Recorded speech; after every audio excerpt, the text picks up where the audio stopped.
Chers amis internautes, bonjour. Merci de prendre une fois encore le rendez-vous de la revue de presse sur ESAE Télévision. Ce lundi 16 juillet de l'an 2018, l'actualité nationale est très riche ce matin et les sujets phares sont entre autres l'examen du baccalauréat session de juillet 2018, la révision de la Constitution du 11 décembre 1990 par voie référendaire, la session parlementaire extraordinaire sur la proposition de loi portant charte des partis politiques au Bénin, le passage du ministre Modeste Kérékou sur la télévision Canal 3 Bénin hier dimanche, les réformes dans le secteur de l'enseignement supérieur avec le leadership éclairé de Madame la ministre Marie-Odile Atanasso et le décès d'Oscar Kidjo. Examen du baccalauréat session de juillet 2018, 106 499 candidats à l'assaut du premier diplôme universitaire, renseigne le quotidien national d'information ce matin.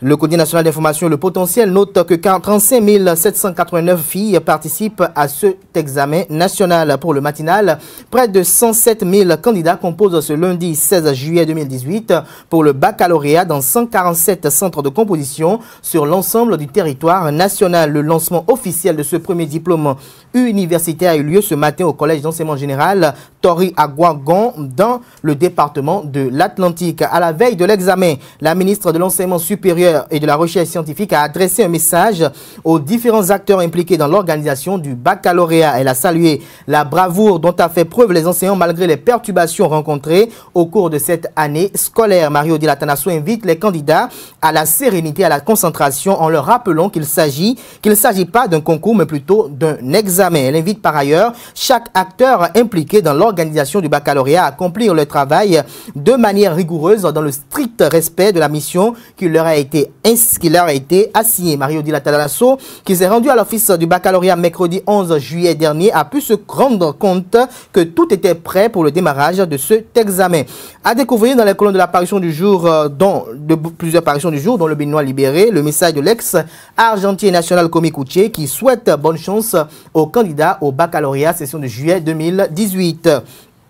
Révision de la Constitution, la Nation communique ce matin que les femmes de l'Union fait la Nation disent oui au référendum. Notre temps fait savoir qu'elle supplie le président Patrice Talon pour une convocation du corps électoral afin d'enclencher le processus devant aboutir au référendum qui statuera sur l'amendement de la Constitution du 11 décembre 1990. Libération parlant de l'amendement de la loi fondamentale relaye que les députés du BMP invitent Patrice Talon à aller jusqu'au bout du processus pour donner une chance à l'aboutissement des réformes politiques préconisées. Selon le confrère, c'est une occasion en or qui ne reviendra certainement pas de sitôt. Le routier revient sur le vœu latent des femmes de l'Union fait la Nation et indique en manchette qu'elles invitent expressément le président de la République, Patrice Talon, à signer le décret. La dépêche, quant à lui, dénonce une opération de charme des faucons du Parlement. Point Média en manchette indique qu'on n'a pas besoin de référendum pour créer la Cour des comptes, selon l'ancien président de la Cour constitutionnelle, Maître Robert Dossou. Proposition de loi portant charte des partis politiques au Bénin.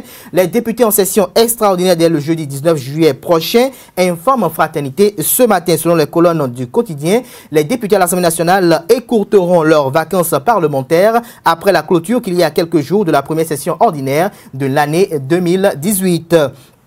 Ils se réuniront à nouveau pour 15 jours à la faveur d'une session extraordinaire, la première de l'année 2018, demandée par une quarantaine de députés. Le principal point à l'ordre du jour sera l'examen de la proposition de loi portant modification de la loi sur la charte des partis politiques en République du Bénin. Cette session intervient près de 5 mois après le séminaire parlementaire organisé en février 2018 à Azalaï Hôtel de la Plage à Cotonou par le Parlement avec le concours du Programme des Nations Unies pour le développement PNUD et la Fondation Ansed Siftung sur la réforme du système partisan, un séminaire qui a connu la participation des représentants de plusieurs partis politiques, des membres des organisations de la société civile et des universitaires, en quoi le récit fait par Fraternité dans les colonnes de sa parution du jour. Le ministre Modeste Kérékou était l'invité de l'émission Zone France du Canal 3 Bénin hier dimanche. Fraternité rapporte que le fils de l'ancien président le feu général Mathieu Kérékou invite l'ancien président Thomas Bouniaïa à adopter la même posture que son feu père après l'exercice du pouvoir d'État. Chaque peuple a son histoire. l'histoire est la plus belle qui peut s'écrire de celle du Dahomey devenu Bénin, ne saurait occulter cette figure emblématique que fut Mathieu Kérékou, fait observer Fraternité ce matin. Ainsi, Modeste Kérékou rappelle qu'en 1991, quand Mathieu Kérékou a quitté le pouvoir, il ne s'est pas mis à perturber la gouvernance de son successeur, le président Nicéphore Dieudonné Soglo. Peut-être que c'est à cause de sa posture que certains sont allés le rechercher. Quand il est venu, il a fait ses 10 ans et a passé la main à son successeur, le président Thomas Boniaï. Là encore, il s'est imposé par son silence. Il n'a pas cherché à perturber la gouvernance de son successeur. Le silence est la voix de la sagesse, renseigne un adage populaire. Un ancien chef d'État devrait davantage incarner cette image, voire apporter sa pierre à la construction de l'édifice. Le ministre des Petites et Moyennes Entreprises et de la promotion de l'emploi se demande si Mathieu Kérékou, après le pouvoir, s'était organisé à fondre l'UBF en un parti politique pour s'opposer à son successeur. Quelle aurait été la suite? L'événement précise que le ministre Modeste Kérékou, en charge des petites et moyennes entreprises, a dénoncé les comportements des perdants de la présidentielle de 2016. Quand on a fini son mandat, qu'on soit président ou ministre, quand on a quitté la scène politique et la scène et que d'autres acteurs sont en train de travailler pour le développement de la nation, on ne se donne pas comme objectif de torpiller ou de saboter tout ce qu'ils font. Il me semble que c'est ce qu'une certaine classe politique, avec son soi-disant leader, fait, a-t-il regretté sur les antennes de Canal 3 Bénin hier. Dans son compte rendu, l'événement précis communique que le jeune ministre invite le président de la République à aller à la consultation populaire en ce qui concerne la révision de la Constitution par voie référendaire. Le nouvel observateur remarque Patrice Talon entre opportuniste et taloniste et de souche au sujet de l'animation de la vie politique nationale au sein du bloc de la majorité parlementaire. Je reprends. Le nouvel observateur remarque Patrice Talon entre opportuniste et taloniste de souche au sujet de l'animation de la vie politique nationale au sein du bloc de la majorité parlementaire. Dans la même dynamique de compte rendu, l'événement précis rend compte ce matin de la conférence de presse des forces Cori pour un Bénin émergent samedi dernier au siège national du dit parti à Cotonou. La Constitution est un test majeur de la République. Elle ne se rédige pas par n'importe qui, a déclaré Nourinou Achadé, porte-parole des forces Cori pour un Bénin émergent FCBE, qui déplore les séances plénières et autres concertations décidées à la va-vite au Parlement en l'espace d'une semaine, ainsi que la procédure d'urgence pour le second vote des 4/5e. Son collègue Valentin Agossou Dianotin, premier secrétaire exécutif national des FCBE, également présent à cette conférence de presse, a lui d'emblée accusé le gouvernement au sujet de tout ce qui se passe autour de cette tentative de révision de la Constitution du 11 décembre 1990. Il y a une violation flagrante des tests de la République et un putsch institutionnel que le gouvernement s'emploie à faire, décrit-il. Matin Libre revient ce matin sur l'abstention observée par le député Éric Roundete le 5 juillet dernier au Parlement lors du vote de l'étude de la proposition de loi portant amendement de la Constitution du 11 décembre 1990. Pour le quotidien, le fait n'est pas anodin. Il faut bien y voir les conséquences de la brouille qu'il a opposée au président Bruno Amoussou en 2016. Les deux hommes gèrent en effet un différend depuis 2016, lequel différend est relatif à la candidature unique de l'Union fait la Nation, l'ancienne alliance politique de l'opposition pour la présidentielle de 2016. Matin Libre rappelle qu'il a voté abstention comme il l'avait fait d'ailleurs en avril 2017 lors de la première tentative conduite par le gouvernement. Le député avait fait le choix, avait par ce choix contribué à empêcher le bloc de la majorité parlementaire BMP de modifier la loi fondamentale au Parlement. D'un registre à un autre, toujours dans les colonnes de Matin Libre, le Canard apporte ce matin l'information selon laquelle, au ministère des enseignements maternels et primaires, les syndicats sont contre la reprise annoncée par le gouvernement de l'évaluation pédagogique et intellectuelle des enseignants. Dans une déclaration collective, ils ont fustigé l'impréparation, la précipitation et l'improvisation ayant caractérisé les travaux qui ont conduit au gaspillage des ressources limitées de l'État. Ils exigent du gouvernement le point de l'évaluation passée, faute de quoi ils appellent les enseignants à un boycott total réussi de l'évaluation annoncée pour le 28 juillet prochain. Intéressons-nous à présent à la libération de l'emprise de la route des pêches.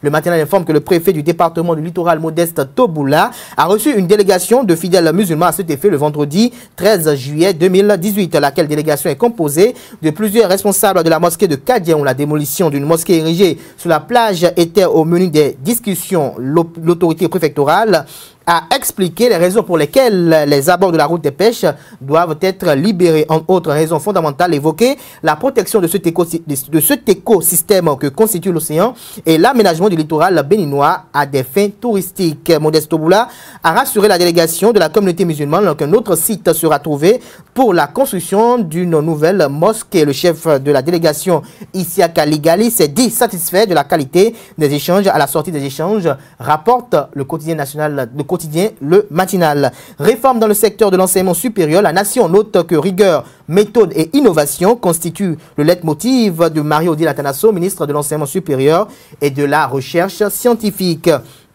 Maître assistant des universités, consultante internationale en genre et développement, l'économiste démographe fait montre d'une parfaite connaissance des mots qui minent l'université et imprime sa marque au sous-secteur dont elle a la charge depuis avril 2016 à travers diverses réformes qui suscitent des remous mais louables à plus d'un titre, note le quotidien national d'information. Dans une interview, la diplômée de l'Institut d'études politiques de Paris revient sur l'ensemble des changements pertinents opérés pour redorer le blason de l'enseignement supérieur et mettre les fruits des recherche au service de la communauté à l'ère du nouveau départ, de la rupture et du Bénin révélé. Elle lève par la même occasion un coin de voile sur ses ambitions politiques. Des précisions dans les colonnes de l'apparition du jour du quotidien national d'information. D'un registre à un autre, une fois encore, notre époque révèle que les pharmaciens se préoccupent de la lenteur du dossier en appel des grossistes. Selon le quotidien, au cours donc de leur assemblée générale vendredi dernier, les pharmaciens, tout en reconnaissant l'indépendance et le temps de la justice, sollicitent la bienveillance